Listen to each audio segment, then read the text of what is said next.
Hola, muy buen día. Mi nombre es Alejandra Vázquez, licenciada en Derecho. Actualmente me encuentro cursando la maestría en estrategias fiscales e impositivas. El tema que abordaremos el día de hoy en el presente video es el de las sociedades en nombre colectivo. Dicho contenido se encuentra dentro de la asignatura de Derecho Empresarial que se imparte dentro de la maestría antes mencionada. Este pequeño video va dirigido a los estudiantes de Derecho y a los estudiantes de carreras afín con las ciencias sociales y con la intención de poner a su alcance el contenido práctico que les facilite el aprendizaje y la comprensión de cómo se integra una sociedad en nombre colectivo. El tema se desarrolla en base al contenido de la Ley General de Sociedades Mercantiles y apoyado de un manual práctico de sociedades mercantiles y civiles de Gabriela Esperón Melgar. Vamos a dar inicio con la Ley General de Sociedades Mercantiles, que esta se encarga de regular a todas personas morales que se encuentran debidamente constituidas bajo sus lineamientos. Pero, ¿qué entendemos como una persona moral? Entendemos como persona moral a todo aquel ente con características o con existencia jurídica que está debidamente constituida por un grupo de personas físicas que se obligan mutuamente a combinar sus recursos, a combinar sus esfuerzos para poder realizar alguna actividad, en este caso netamente mercantil, y para que pueda realizarse de forma permanente o también puede ser de forma temporal.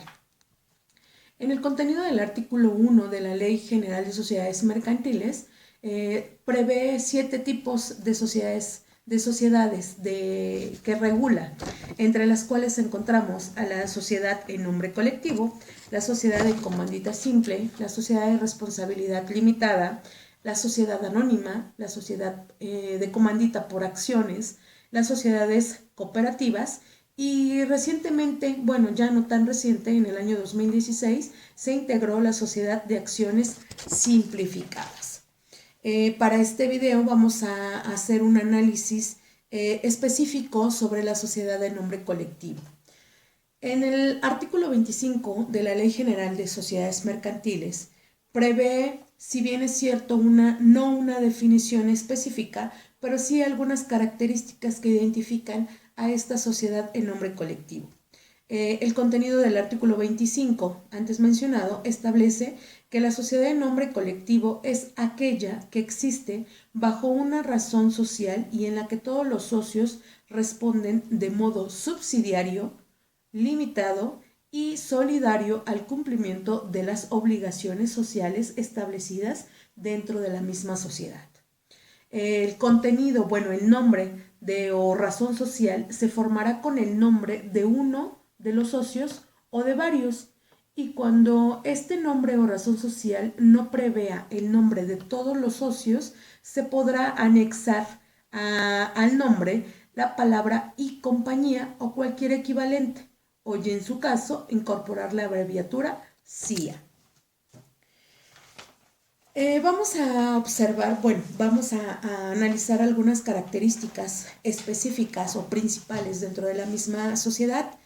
Este tipo de sociedad es una persona moral con nombre o razón social que es asignada directamente por todos los socios. Cuentan con un patrimonio principal integrado por las cuotas mensuales que son asignadas o que son aportadas por cada uno de los asociados, así también como los donativos que se le generan a esta sociedad y que siempre y cuando sean para beneficio y crecimiento de la sociedad en nombre colectivo. Esta sociedad contará con un domicilio que se establecerá en el acta constitutiva. Este domicilio se establecerá dentro del estado donde se tenga la oficina principal o donde se realicen las actividades principales de la sociedad.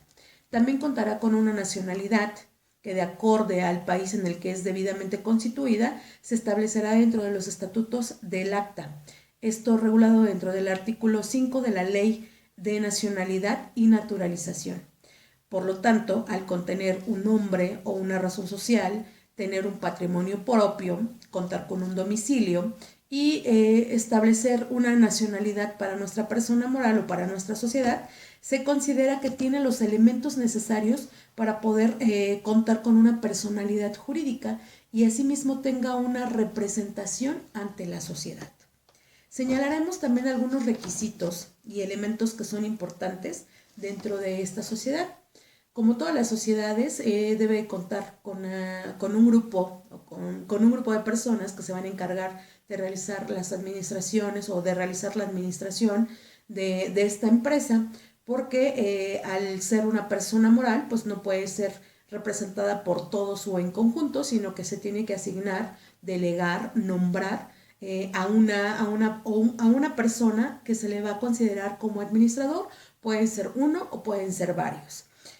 Hablemos de la administración de la empresa o de la sociedad en nombre colectivo.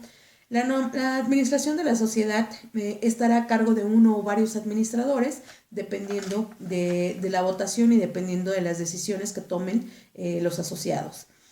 Puede ser o formar parte de la misma sociedad o quienes integren esta administración o en su caso personas ajenas o extrañas a la sociedad. Este dato lo podemos encontrar en el artículo 36 de la Ley General de Sociedades Mercantiles.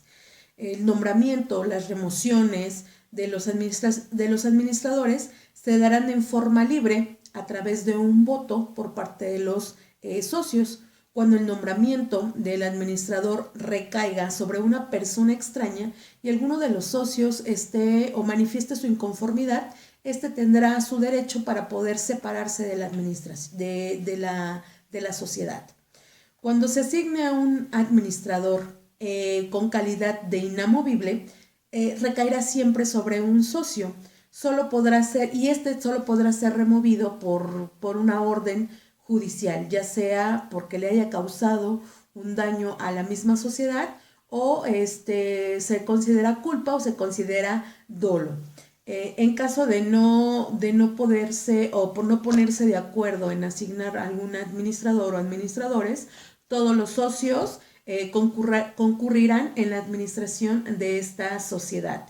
Este contenido o esta información lo podemos encontrar en el artículo 40 de la Ley General de Sociedades Mercantiles.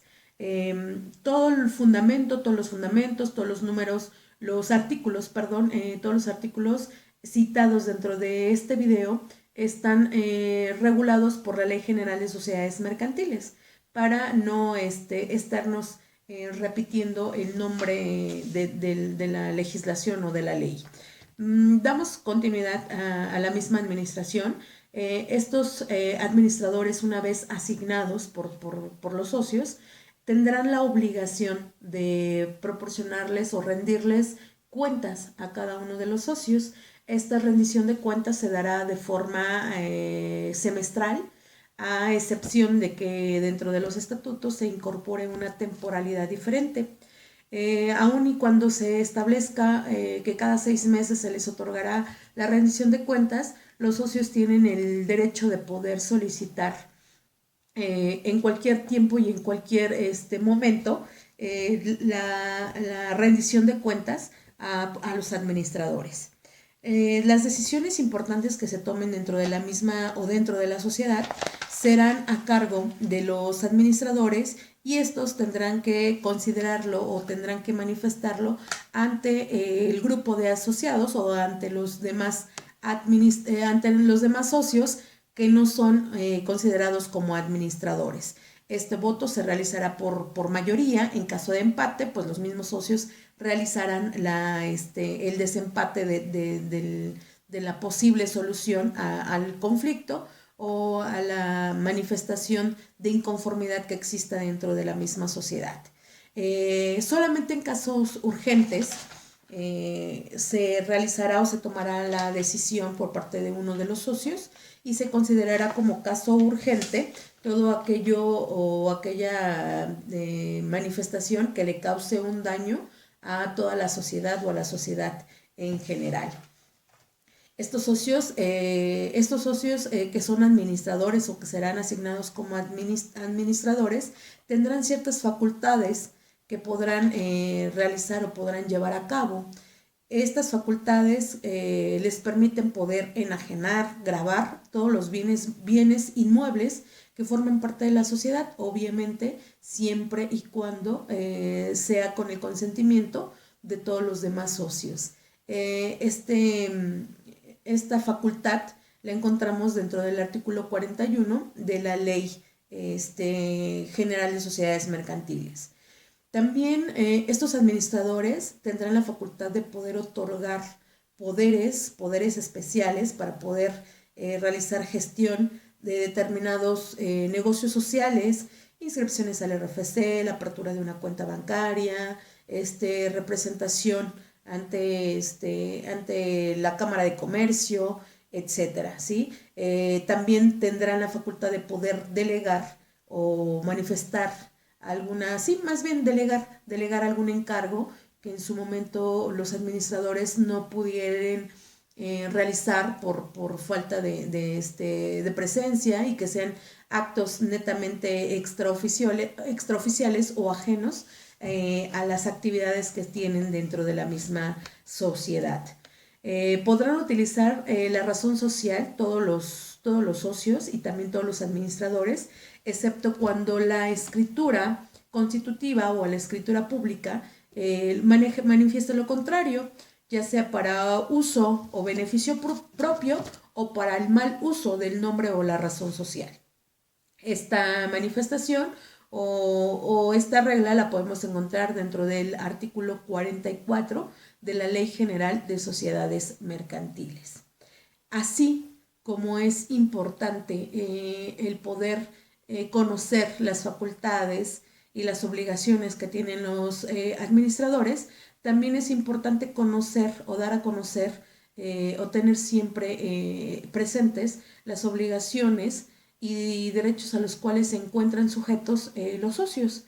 Dentro de los principales o dentro de los derechos y obligaciones principales o primordiales, vamos a poder encontrar que los socios tienen el derecho de poder retirarse en el momento en el que ellos lo consideren necesario, ya sea por muerte o por separación de forma voluntaria. Para el caso de ingresos o separaciones dentro de la sociedad, cuando el nombre de este socio forme parte de la razón social de la sociedad en nombre colectivo, no necesariamente se tiene que eliminar o separar el nombre, siempre y cuando se le incorpore la palabra sucesores. Entonces, el hecho de que el socio que goce o que tenga su nombre dentro de la razón social no va a ser motivo para que pueda o que se tenga que eliminar este nombre de la razón social. Entonces, se apartará o se separará de la asociación, se deja el nombre dentro de la razón social y solamente se le asigna la palabra sucesores. También tendrán los socios, no pueden ceder sus derechos a sus hijos, a sus familiares, a sus parientes, si los socios no se encuentran de acuerdo. Entonces tienen que recibir el consentimiento de los demás socios para que estos puedan otorgarles o asignarles o cederles estos derechos dentro de la sociedad. Otros de los derechos de los que gozan los socios gozarán del derecho al tanto. ¿Qué quiere decir? Que en este caso todos los socios, al momento de la separación de uno de ellos, tendrán el derecho de poder adquirir las acciones que este socio deja al separarse o en el caso de muerte. Entonces, todas estas, este derecho del tanto podrán ejercer los socios restantes y tendrán un plazo de 15 días para poder ejercer ese derecho. En el caso de que pasen o transcurran los 15 días y ninguno de los socios ejerció el derecho del tanto, entonces podrán heredarse a las personas o a los sucesores a los familiares de la persona o del socio que falleció.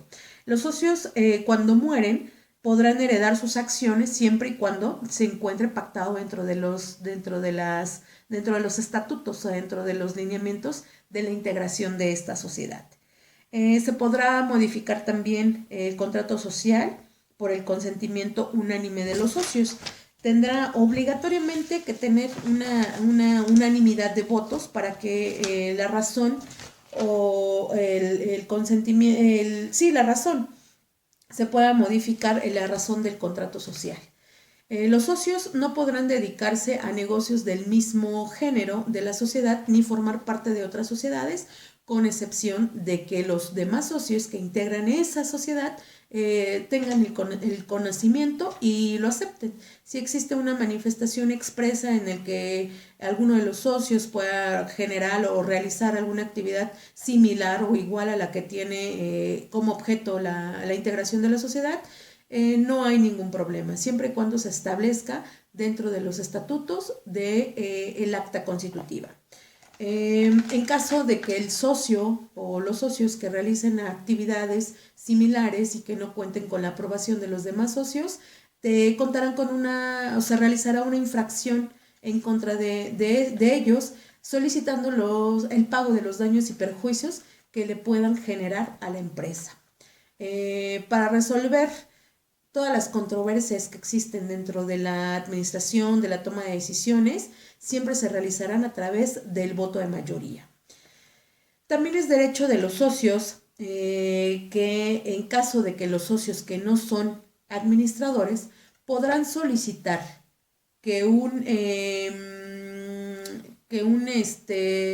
interventor pueda vigilar el cumplimiento de estas obligaciones, que vigilen de la forma en la cual se está llevando la administración. También pueden solicitar que vigile algunas situaciones contables, algunas situaciones financieras o cualquier otro documento que ellos consideren que son necesarios para una debida administración. Entonces, en el caso de que los socios quieran tener un interventor para que revise o vigile el cumplimiento o la realización de las actividades correctas de estos administradores, podrán solicitar la participación de un interventor de su confianza. Esta facultad de los socios que no son administradores se encuentra establecida en el artículo 47 de la Ley General de Sociedades Mercantiles.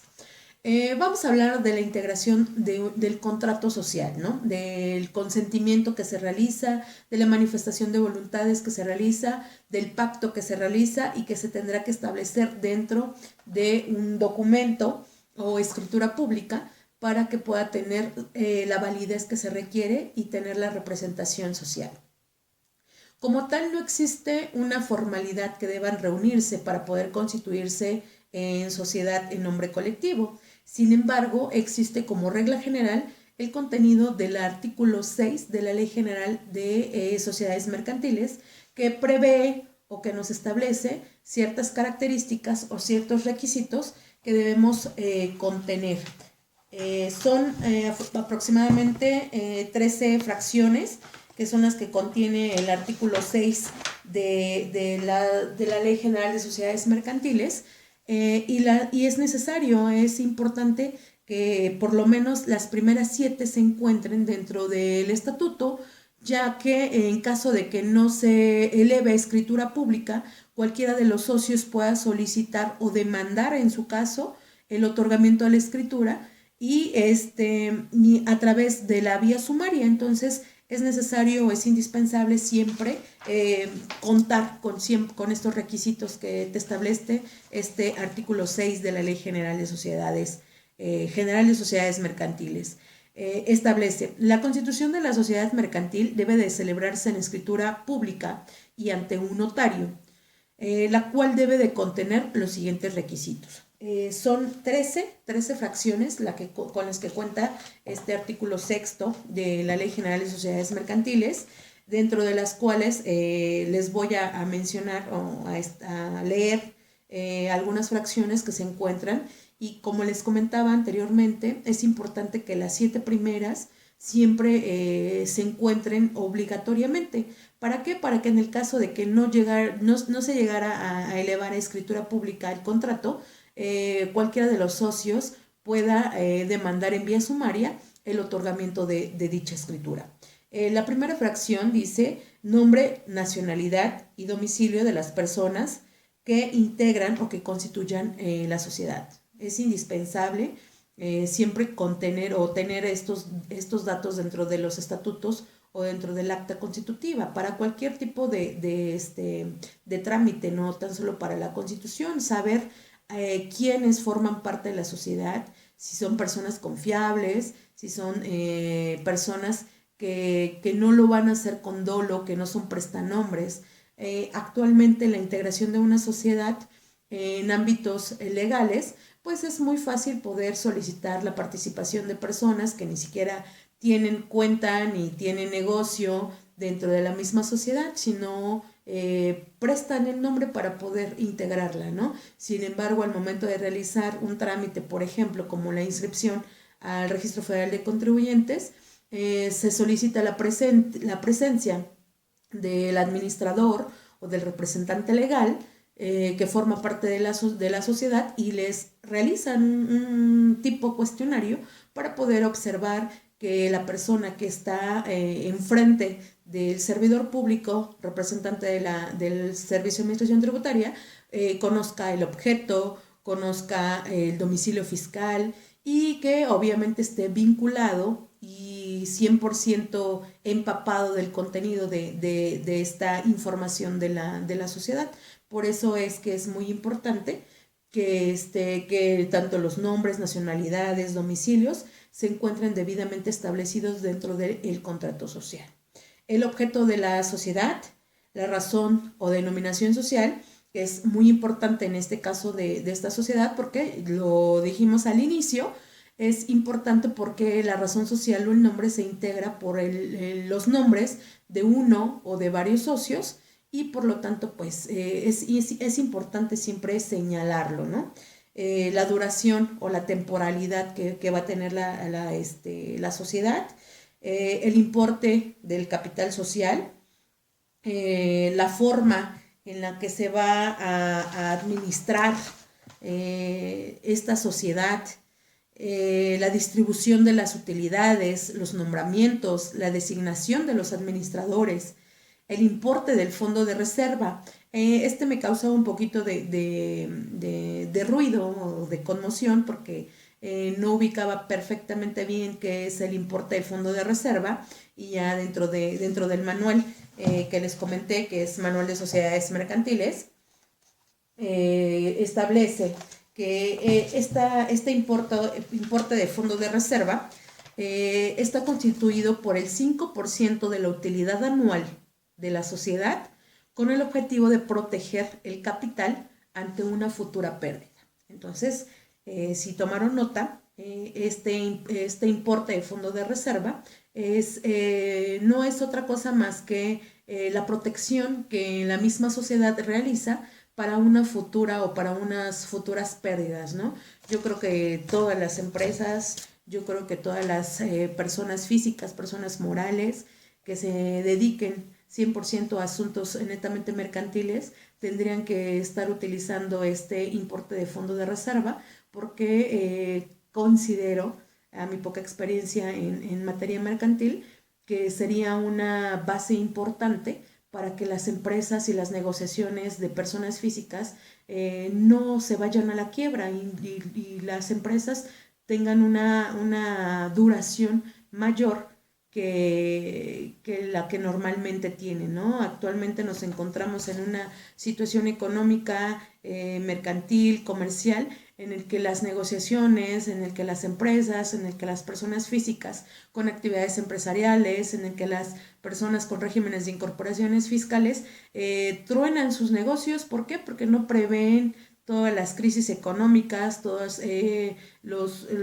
las temporadas malas, que no existen una remuneración económica para su negociación. Entonces, para mí me surgió y me es muy importante este tipo de importe de fondo de reserva. Es como tener el colchoncito para que no permitamos que las empresas o que nuestras negociaciones como personas físicas pues puedan tronar o irnos a la quiebra. También dentro de las fracciones encontramos la procedencia o la disolución anticipada de la negociación y las bases que se tomarán en consideración para la realización de la liquidación de las empresas. Entonces, todas estas formalidades debemos de anexarlas dentro de nuestro contrato social.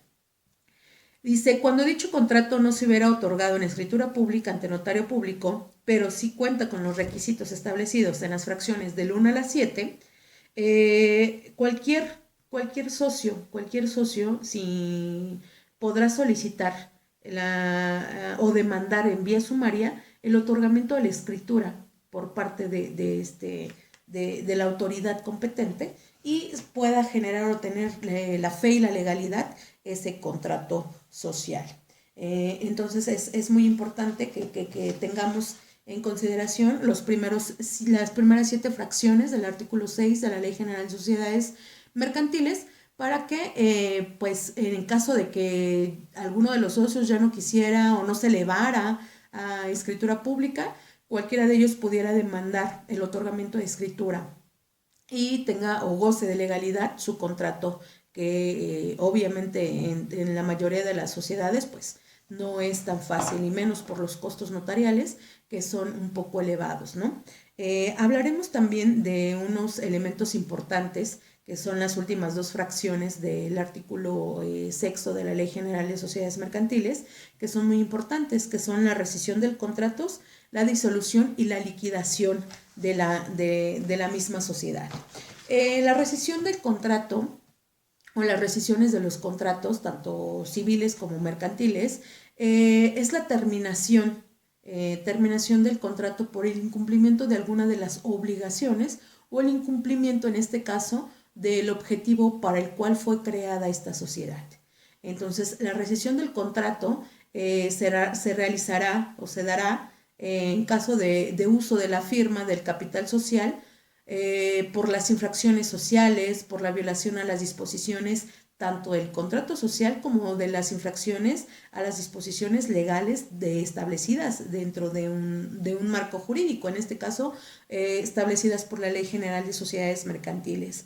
Dice, todas aquellas comisiones de actos fraudulentos o dolosos que se puedan llevar a cabo, que realicen sus asociados o en el caso de los administradores, y la quiebra, que era lo que retomábamos dentro de esta fracción, que es la fracción 11 del artículo 6 de la Ley General de Sociedades Mercantiles, que nos habla justamente del prever justamente esta quiebra que se encuentra establecida dentro del artículo 50 de la Ley General de Sociedades Mercantiles.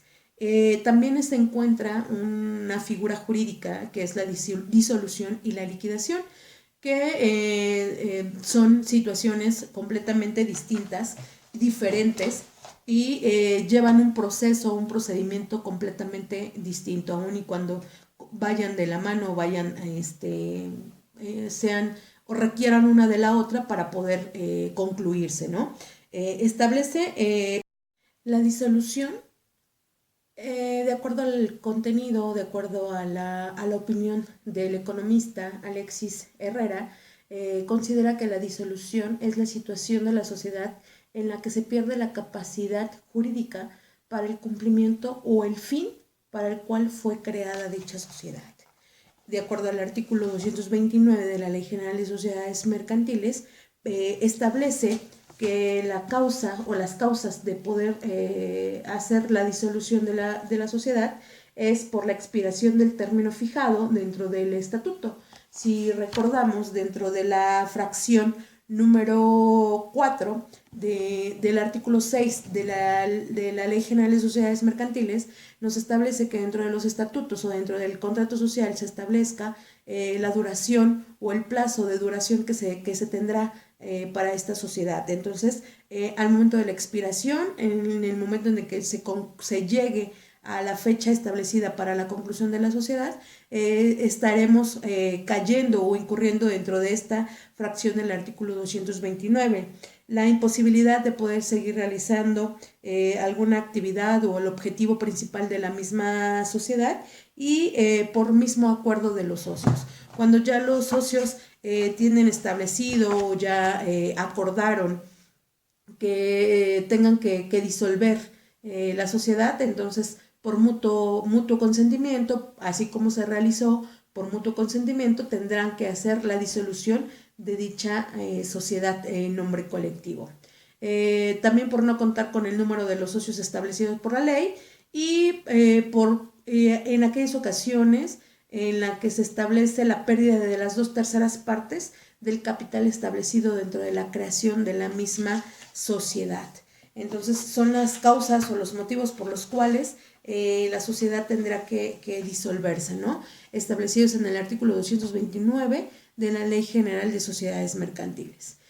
Una vez aprobadas las causas por las cuales se tendrá que disolver la sociedad, se procederá a realizar la liquidación, la cual estará a cargo de uno o más liquidadores, quienes serán los representantes legales de la sociedad y responderán por los actos que se ejecuten, excediéndose a los límites o excediéndose o no excediéndose a los límites de su encargo. La liquidación, a diferencia de la disolución, no es un acto, sino es un procedimiento o un conjunto de procedimientos que nos va a permitir dirigir o realizar el posible reparto de la utilidad o del patrimonio entre los socios que integran o que integraron esta sociedad. Cuando el contrato social no estipule el nombramiento de los liquidadores, será por acuerdo de los socios. Entonces retomamos la toma de decisiones que hablábamos dentro de las características principales de la sociedad, que en el caso de que no se nombre un administrador, no se designe, todos los socios formarán parte o concurrirán dentro de la administración de la sociedad. Para el caso de los liquidadores pasa exactamente lo mismo. En el caso de que no se nombre o no se designe a una persona o personas como liquidadores de la empresa, serán los socios quienes designen directamente a la persona que se va a encargar de hacer la liquidación de la empresa. El nombramiento de los liquidadores tendrá que inscribirse en el registro público de comercio y también para que puedan ellos tomar las funciones o tener la funcionalidad de los liquidadores, ¿no? El nombramiento de los liquidadores podrá ser revocado de acuerdo a los socios y por resolución judicial. Cuando sean varios liquidadores, deberán desempeñar su función de forma conjunta y los administradores deben entregar a los liquidadores todos los libros y documentos de la sociedad. Dentro de las principales facultades de los liquidadores tenemos que deberán de concluir con las operaciones sociales, deberán cobrar lo que se tenga o las cuentas que se tengan pendientes, pero también tendrán que realizar los pagos que se tengan pendientes o que la empresa o que la misma sociedad deba, ¿no? Verificar que existan todos los bienes que están o que forman parte de la sociedad, liquidar a cada uno de los socios y practicar un balance general o un balance final de la liquidación que deberá someterse a discusión y aprobación de todos los socios. Obtener dentro del registro público de comercio la cancelación de la inscripción del contrato social. O sea, así como lo inscribimos, tendremos que hacer la solicitud ante el registro público de comercio, la manifestación expresa de la cancelación de dicho contrato. Las sociedades, una vez disueltas, conservan su personalidad jurídica para efectos de realizar la liquidación. Esto contemplado dentro del artículo 244 de la Ley General de Sociedades Mercantiles. Los liquidadores deberán conservar, como dato importante, deberán conservar todos los libros, papeles, documentos, por lo menos 10 años posteriores a la fecha en la que se realizó la liquidación. Por otra parte, una vez que es aprobado el balance general de los liquidadores, procederán a hacer los pagos a los socios y accionistas o a los asociados, y se podrá obtener los títulos de las acciones con las que contaba dicha empresa. Entonces, una vez establecida la disolución, la liquidación de las acciones, tanto de los activos como de los pasivos de la sociedad o de la sociedad por nombre colectivo, se tendrá por terminada la manifestación o la integración de dicha sociedad. Entonces, es una sociedad que no tiene una mayor complejidad. Lo único que tendría en su caso mayor, pues no es tanto el que sea complejo, sino son los gastos notariales que se realizan o que se llevan a cabo de acuerdo al tipo de sociedad que se está integrando. Entonces, con esto damos por terminado este pequeño video. Es una práctica, espero que en un futuro pueda ser un video más completo, más profesional. Es una práctica que nos piden para realizar dentro de un proyecto, dentro de la asignatura de Derecho Empresarial, y espero que tenga por lo menos las bases principales o las características principales para poder concluir o terminar con el tema de sociedad por nombre colectivo, ¿no? En conclusión, considero que sí es importante o es indispensable conocer justamente la integración, la administración, las facultades de los administradores, las facultades de los socios, las características que debe de contar con esta sociedad. Sin embargo, más enfocado o enfocándonos a la solución o a las situaciones prácticas que podemos encontrarnos en la vida cotidiana como profesionistas, yo considero que debe de ir vinculado el contenido más a las formas oportunas de poder generar y crear una sociedad, cualquiera que sea una sociedad mercantil o una sociedad civil. ¿Cuáles son los puntos claves para poder generar o crear una sociedad? ¿Cuáles son las características principales de cada uno de cada una de las empresas? ¿Cuáles son las que nos proporcionan mayor beneficio? ¿Cuáles son los puntos claves? ¿Cuáles son las recomendaciones? Y cuáles son los elementos más importantes para poder tener una funcionalidad de forma correcta. Dentro de las recomendaciones, pues es obviamente acercarse a una persona, a un profesionista que se encargue justamente o que conozca plenamente todo lo que es el contenido de las sociedades, y que nos dé una asesoría, una guía que nos permita llevar a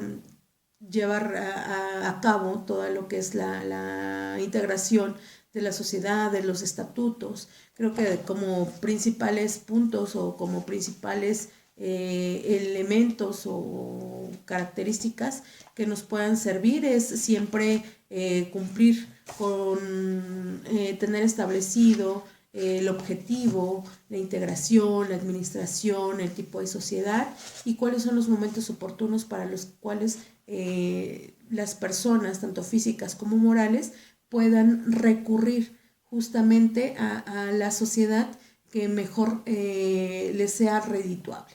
Entonces, con esto te doy por terminado mi pequeño video, mi pequeña instrucción, y espero que les sirva un poquito a todas aquellas personas que lo puedan ver. Gracias.